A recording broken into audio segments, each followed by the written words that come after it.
Та сайн байцгаана уу? Намайг Жодонбаа хөвгтөө мөнхцдэг гэдэг. Би Дарингийн байгалийн зохицлоор газар аялал жуулчлал сурвалж сурчлаа. Өвчний бус хариуцсан мэргэжлэгнээр 3 дахь жилдээ ажиллаж байна.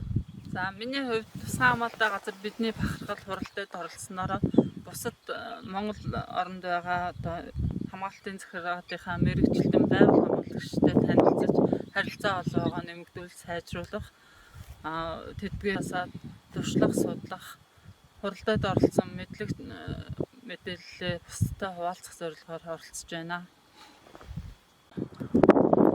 Эрхэм үзэгчдээ бүхэнд энэ өдрийн мэндийг хүргэе. Намайг ганц хөвгтөө мөнгө гэдэг. Би энэ хамгаалтын захиргаанд 2008 оноос ажиллаж байгаад эхлэн бодлогчоор ажиллаж байгаад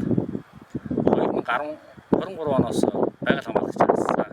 Яагаад байгаль хамгаалагчаар ажиллах болсон шалтгаан гэвэл байгалийнхаа сайхан төрхийг дунган төрхийг тэр чигээр нь хадгалахад хөл бэмбэр оруулах босоо нутгийнхаа өв соёлын төрхөн үйл явдлыг хойж үтээ сурчлан таниулах үүрэгтэй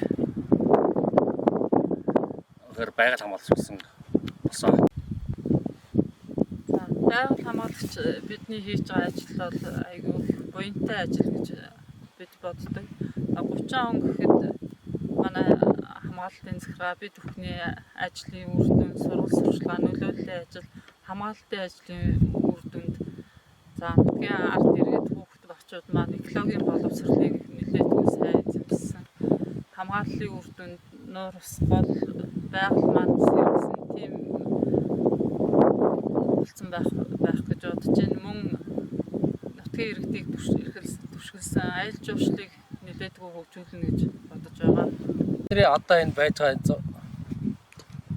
За яг одоо миний сууж байгаа газар бол энэ манай тусгай хамгаалалттай газрын газар.